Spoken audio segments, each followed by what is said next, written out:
Good evening, ladies and gentlemen. Welcome you all to this new edition of Brazilian Culture Series. Tonight we are pleased and honored to have Adriana Lisboa with us.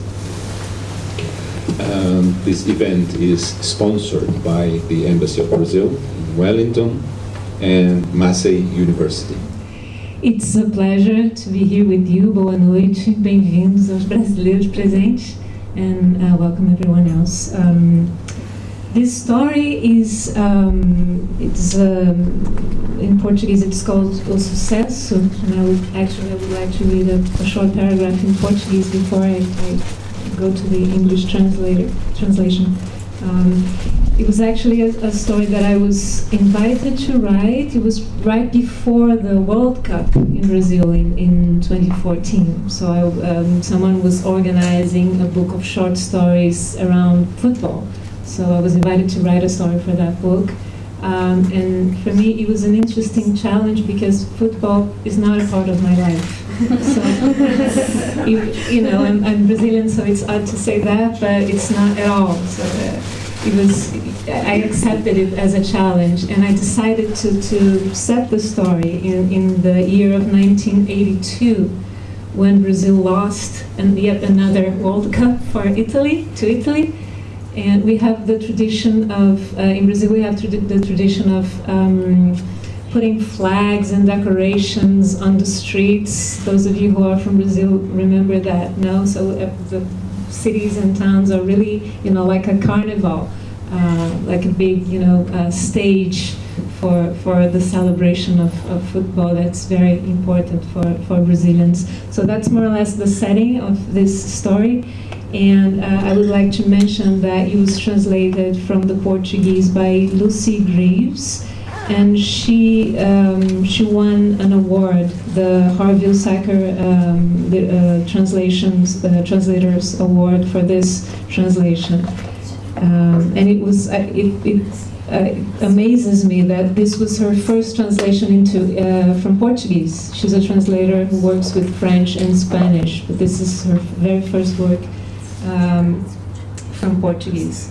So I would just like to start reading a very short passage in Portuguese, and then I'll move on to the translation.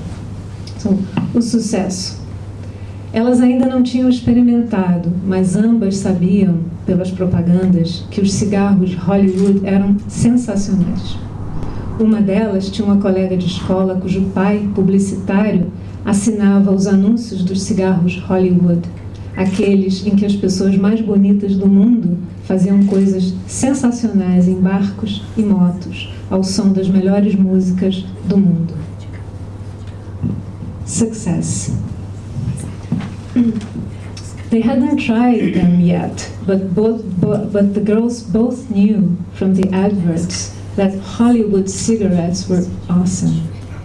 One of them had a classmate whose dad signed off the Hollywood adverts, the ones with the most gorgeous people on earth, doing awesome things on boats and motorbikes with the best soundtrack ever.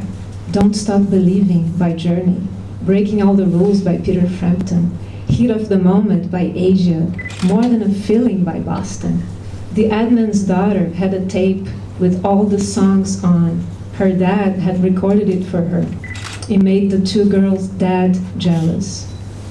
They hadn't tried the Hollywood cigarettes yet. They'd try them soon enough, and before long, they'd try other substances that were even more Hollywood-esque. For the time being, the closest they came were the Hollywood Sportline clothes that one of them wore, the one who went to school with the adman's daughter. The clothes didn't suit her pre-adolescent, ill-proportioned and slightly overweight body. The other girl, also pre-adolescent and ill-proportioned, came from a really poor family. She was all legs sticking out of very short shorts, and her hairstyle was modeled on Olivia Newton-John's. She wore the same kind of rolled-up white headband. That summer afternoon in Rio de Janeiro was hardly very Hollywood-esque either, at least for the two of them. At home, everything was so boring.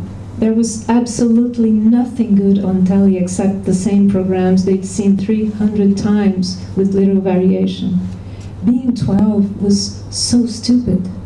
A childish world behind them, toys recently tidied away in the drawer, along with an easy way of relating to things and people that had disappeared in a flash. A glittering adolescent world ahead of them, almost within reach, but not quite, not quite. The place they were in was called hell, 12-year-old hell. Disobedient bodies, disobedient reality. And out there, real people were having tons of fun with Hollywood cigarettes, with their shapely adult bodies that Hollywood sportline clothes fitted like red, white, and blue gloves. "We should buy a pack," the chubby one said. "I want to know what they taste like." "You got any money?" the other one asked. "I get my pocket money on the 20th. "Let's go and play ball," her friends suggested. They were friends because they lived on the same street. They'd known each other since they were 7, since the embarrassing playing with dolls phase. The leggy one liked football. The chubby one preferred volleyball, but they played volleyball last time, and the deal was they had to alternate. Before going out, they checked themselves in the full-length mirror on the chubby one's wardrobe door. She straightened her fringe. She brushed her long hair, of which she was quietly proud. Her friend adjusted her shorts, hoiking up the elastic waistband to show a bit more of her legs, of which she was clearly very proud indeed. They grabbed a ball and went outside. The chubby one thought football was a stupid sport. She went along with everyone else's enthusiasm about games for now because she didn't want to be so different. Anyway, she thought Paulo Rossi was cute, even if he did get Brazil knocked out the second round of the World Cup. And Brazil had had the advantage of a draw, she grumbled. Even in stupid sports, it's always better to win than lose. Her friend, who was also the owner of the ball, knew everything about football thanks to an incredible 15-year-old brother with whom the chubby one was secretly in love, although there is no hope of the feeling ever being mutual. From the top of her long legs, the ball's owner was saying that Brazil were the favorites. They had 100% success rate in games until that tragic day in the Saia Stadium with Italy, that load of crap. Won their only game of the World Cup. Damn it, we had Zico, Falcão, Sócrates, Júnior. It was the best team since the World Cup of '70. The chubby one just shrugged her shoulders. They wandered down with the ball. Despite the dazzling early afternoon light, the cobbled street, which saw scarcely any traffic, was dishearteningly monotonous. Life seemed to consist of nothing more than the passage of time. Such a slow passage of time that ill-fitting clothes on ill-proportioned bodies would take a long while to become anything other than that. Everything exciting and worthwhile was out of reach. The sweet voice of Steve Perry from Journey sang, "Don't stop believing," so they had to keep on believing. Even if that was as vague as the English lyrics, of which the only word that they understood were "don't stop believing." The leggy girl managed to do 50 kippy-uppies. Her friend only managed 5. They'd been in the streets for about half an hour, having a kickabout, making that opium of the people double as the opium of adolescence, when the 2 boys arrived. They leaned on the lamppost and stayed there, chatting and looking their way every now and again, as far as the girls could see out of the corner of their eyes.